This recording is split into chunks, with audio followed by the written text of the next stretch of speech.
COVID-19 has many lessons for us. Why were even rich countries so unprepared? It's because politicians and the public downplay the long-term and the global. They ignore the maxim, the unfamiliar is not the same as the improbable. Indeed, we're in denial about a whole raft of newly emergent threats to our interconnected world that could be devastating. Some, like climate change and environmental degradation, are caused by humanity's ever heavier collective footprint. We know them well, but fail to prioritize countermeasures because their worst impact stretches beyond the time horizon of political and investment decisions. It's like the proverbial boiling frog, content in a warming tank until it's too late to save itself. And another class of threats, global pandemics and massive cyber attacks, for instance, they're immediately destructive and could happen any time. And the worst of them could be so devastating that one occurrence is too many. And their probability and potential severity is increasing. Indeed, I fear we are, as I said in my books, guaranteed a bumpy ride through this century. COVID-19 must be a wake-up call, reminding us and our governments how vulnerable we are. Jan has chosen climate change as the focus of this meeting, but I'd like to set it against a broader backdrop in this first talk. Humanity's collective footprint is getting heavier. There are twice as many of us as in the 1960s, 7.8 billion, all more demanding of energy and resources. The number of births per year worldwide actually peaked a few years ago and is going down in most countries. Nonetheless, world population is forecast to rise to around 9 billion by 2050. That's partly because most people in the developing world are young, they yet have children, and they live longer. And partly because the demographic transition hasn't happened in, for instance, sub-Saharan Africa.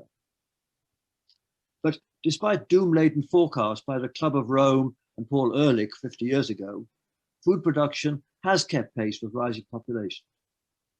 Famines still occur, but they're due to conflict or maldistribution, not to overall scarcity. But to feed 9 billion by 2050, we require further improved agriculture, no-till, water-conserving and GM crops, and maybe dietary innovations, converting insects, highly nutritious and rich in protein, into palatable food, and cutting meat consumption and using artificial meat. To quote Gandhi, there'll be enough for everyone's need, but not for everyone's greed. Projections beyond 2050 are uncertain. If for whatever reason families in Africa remain large, then according to the UN, that continent's population could double again by 2100 to 4 billion, thereby raising world population to 11 billion. Optimists say that each extra mouth brings 2 hands and a brain. But it's the geopolitical stresses, the inequalities between countries and within countries that are most worrying. As compared to the fatalism of earlier generations, those in poor countries now know by internet, etc., what they're missing, and migration is easier. It's a portent for disaffection and instability. Wealthy nations, especially in Europe, should urgently promote a mega Marshall Plan for Africa, and not just for altruistic reasons. And another thing, if humanity's collective impact on land use and climate pushes too hard, the resultant ecological shock could irreversibly impoverish our biosphere.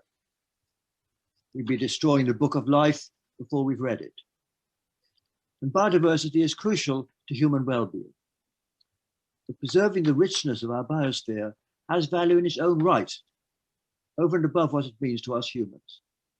And to quote the great Harvard ecologist, Leo Wilson, mass extinction is a sin that future generations will least forgive us for. And my Cambridge colleague, Partha Dasgupta, has recently, incidentally, completed a big report on the economics of biodiversity as the UK's input into the conference in China next November. Hopefully this will be as influential as Nick Stern's report on climate change back in 2006. So the world's getting more crowded. And there's another firm prediction, of course, that it'll get warmer. In contrast to population issues, climate change is certainly not under-discussed, but it is under-responded to. And as we know, under business as usual scenarios, we can't rule out later this century really catastrophic warming and tipping points triggering long-term trends like the melting of Greenland's ice cap. Climate change is potentially a global fever. It somewhat resembles a slow motion version of COVID-19.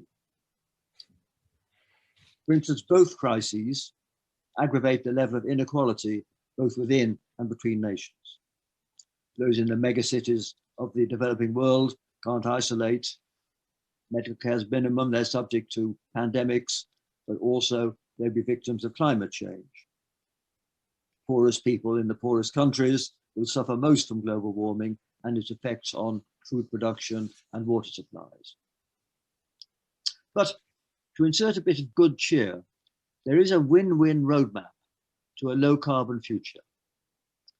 The prosperous nations of the North should accelerate R&D into all forms of low-carbon energy generation and into other technologies where parallel progress is crucial, especially storage, batteries, compressed air, pumped storage, hydrogen, etc., and smart grids, perhaps eventually a global set of interconnectors along the Belt and Road and maybe worldwide to maximize the efficiency with which intermittent renewables can be used.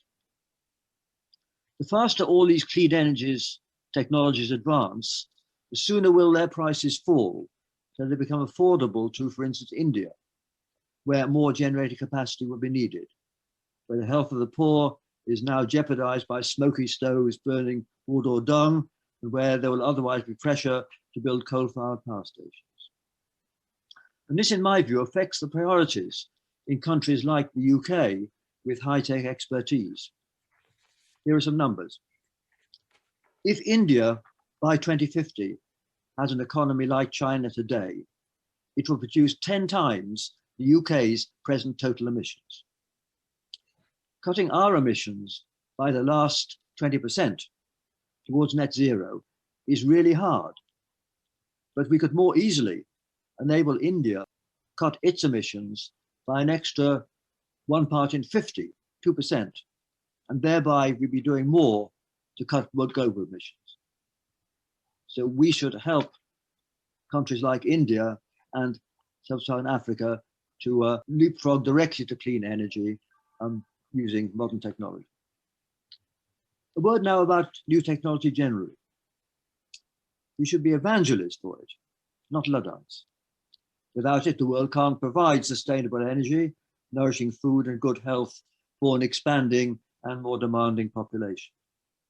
But many are anxious that technology is advancing so fast that we may not properly cope with it, and that its misuse can give us a bumpy ride this century. Advances in microbiology, diagnostics, vaccines, and antibiotics offer prospects of containing natural pandemics, but the same research raises, and it's my number one fear, the prospect of engineered pandemics. Regulation of biotech is needed, but I'd worry that whatever regulations are imposed on prudential or ethical grounds can't be enforced worldwide, any more than the drug laws can or the tax laws. Whatever can be done will be done by someone somewhere. And that's a nightmare. We can't rule out human-induced threats far worse than those on the current risk register. Indeed, we have zero grounds for confidence that we can survive the worst that future technologies, if misdirected, can bring. We need a trade-off between privacy, security, and freedom if we are to minimize those risks. They're a mega version of the issues that arise in climate policy, where it's controversial how much weight we should give to those who will live a century from now. It also influences our attitude to global population trends. But I conclude by reverting to nearer term politics. Opinion polls show, unsurprisingly, that younger people who expect to survive most of the century are more engaged and anxious about long-term global issues, and their activism gives ground for hope. And it's good news that there's no scientific impediment to achieving a sustainable world where all could enjoy a life better than those in the West do today. We live under the shadow of new risks, but these can be minimized by a culture of responsible innovation, especially in fields like biotech, advanced AI, and geoengineering, and by reprioritizing the thrust of the world's technological effort. So we can be technological optimists, but the intractable politics and sociology engender pessimism. The scenarios that we risk, environmental degradation, unchecked climate change, and unintended consequences of advanced technology, could trigger serious, even catastrophic setbacks to our society. And of course, most of the challenges are global. Coping with COVID-19 is plainly a global challenge. And the threat to potential shortages of food, water, and natural resources, and transitioning to a low carbon economy can't be solved by each nation separately. Nor can the regulation of potentially threatening innovations, especially those spearheaded by globe-spanning commercial conglomerates. Indeed, a key issue is how much in a new world order nations need to give up in terms of sovereignty to new organizations along the lines of the IAEA, WHO, etc. What about the role of scientists? They have an obligation to promote beneficial application of their work and to warn against the downsides. Universities should offer their staff's expertise and their convening power to assess which scary scenarios, echo threats, or risks from misplaced technology can be dismissed as science fiction, how best to avoid the serious one. And as Jan mentioned, we've set up in Cambridge a centre to do just this. Science advisors to government, whom I know a number, have limited influence except in emergencies. But they must enhance their leverage by involvement with NGOs, by blogging and journalism, and by enlisting famous or charismatic figures to aid their cause. Figures as diverse as the Pope, David Attenborough, Greta Thunberg, and Bill Gates, and the media. All those can amplify their voice.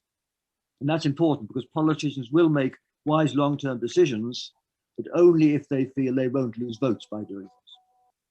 I'll end with a flashback right to the Middle Ages.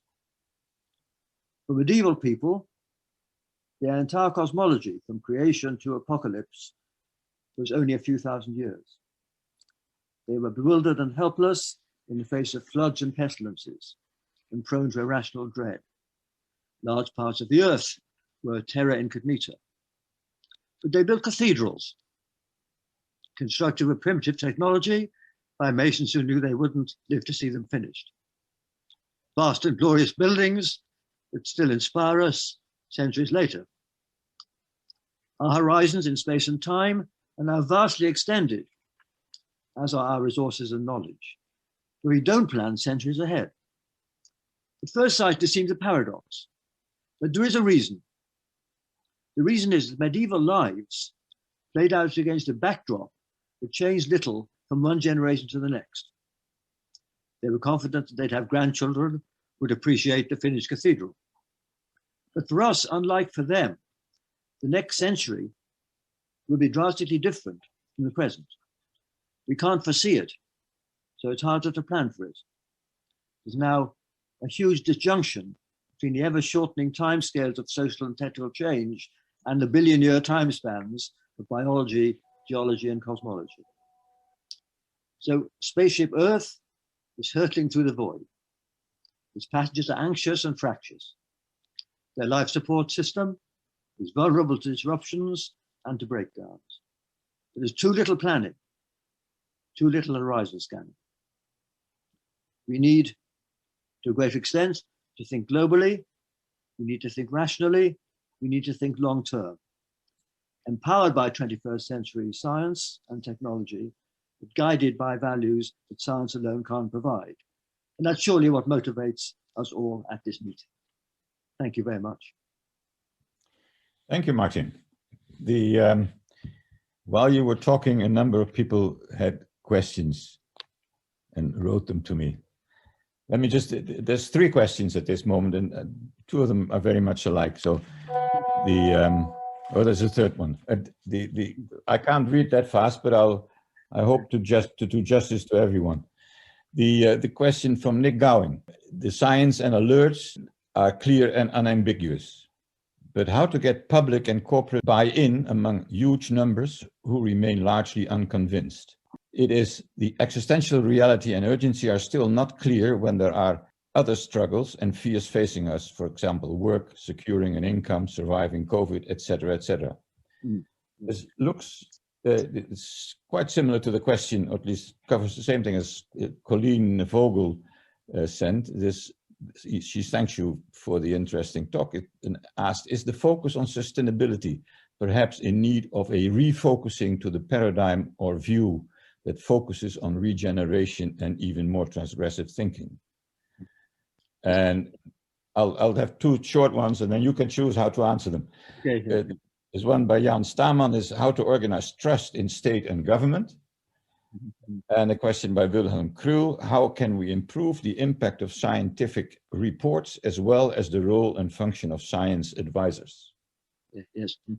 Okay. Well, I did touch on all those things towards the end of my talk, of course, but let me just say that I think it's important that opinion formers, I mean, the Pope's encyclical in 2015 was very important in the lead up to the Paris conference. And our secular Pope David Attenborough has had a big effect on alerting the public to pollution of the oceans and things of that kind, and biodiversity. Bill Gates' book out this week, I think, is a very sensible and doesn't underplay the big challenge. And I think, as we know, there is a gradual shift of opinion, at least in the rhetoric, from major companies. So I think we can just hope that this will get through to the public. And then, of course, the politicians will follow and be prepared to go along. But I would like to also emphasize the point I emphasized perhaps too briefly, which is that there are win-win situations. It's hard to get people to accept a sort of bare bones policy that involves hardship. But if we can have exciting new technology, which can be developed by countries that are expert in these areas, and that can be used to provide cheaper clean energy and allow countries like India to leapfrog directly to clean energy, like they leapfrog directly to smartphones rather than landlines, then this is a win-win situation. And I think that we in the prosperous countries can do more. I mean, I like to say that we in the UK, we're about 1.5% of the world's emissions, but a lot more than that percentage in clever ideas, I'd hope, and we should focus our R&D on these efforts to help the world and have a big incremental effect on India and Africa, and collaborate with them to accelerate speed up. And the question about scientific input and advisors, that's related to what I just said. We need to have a wide, high-profile campaign, and backroom boy scientists can't do this by themselves. I agree on that. Are there any questions to Martin Rees at this stage? Yeah, Wilhelm Krull. Yeah, then let me start. First of all, thank you very much for this really enlightening talk. With respect to my question, I feel that we also need to think about more interactive modes of communication with other parts of society, particularly involving civil society much stronger and maybe much earlier than we usually do. What do you think about that? I certainly agree with that, because, as I say, politicians will only respond if they feel that the voters will support them. I mean, there's a nice quote from Mr. Jean-Paul Juncker of the EU saying that politicians know what's the right thing to do, but they don't know how to get re-elected when they've done it. And if that's the attitude, then these things won't happen. So it's very important that the public should take these issues seriously. And of course, locally, there are going to be issues like if we are going to need more nuclear power stations for base load, then of course that raises all kinds of issues to make nuclear power acceptable. So that's just one example where clearly you've got to have people debating things at a local level. Okay. Other questions to Martin? Yes, Carlo. My question is very simple. In, let's say, on the black side of things, the disasters we have to somehow avoid and recognize. What importance do you give to the problem of war, given the destabilization of the global system of nations? Well, obviously, we know that there are now 9 or 10 nuclear powers, and there is a risk of a nuclear exchange. But in terms of the number of weapons used, it wouldn't be so globally catastrophic as what might have happened during the Cold War, where we were actually lucky in retrospect to survive. So there could be a new stand-up between new superpowers later this century, handled less well or less luckily in the Cold War. But there could also be local nuclear exchanges in the Middle East or India, Pakistan or something. But my big worry is that we can have social breakdown caused by small numbers of people, by obviously bio-engineered threats or cyber attacks. And so my worry is that rather than massive nuclear attacks, it's possible to degrade the quality of society and destroy the fabric of society by the cumulative effect of cyber attacks.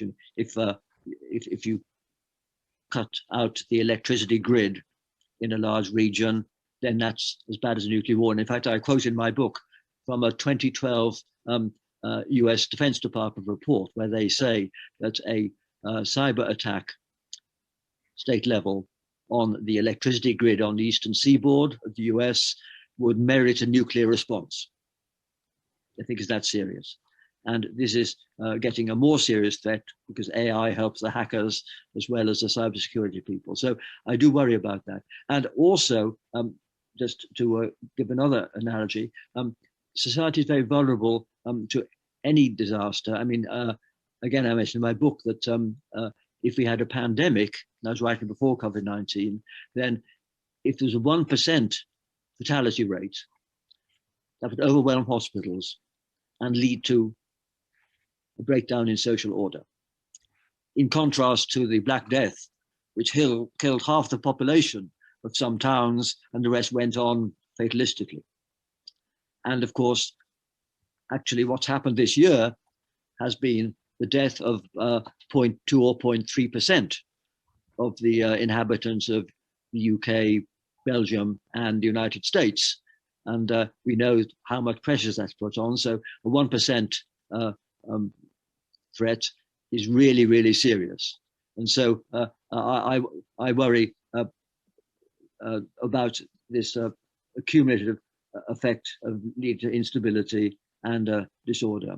But also just one other thing, the nuclear threat is being aggravated because cyber attacks on the command and control system are a new class of threat to the nuclear arsenals of different countries. So lots of bad news, I'm afraid, on that front.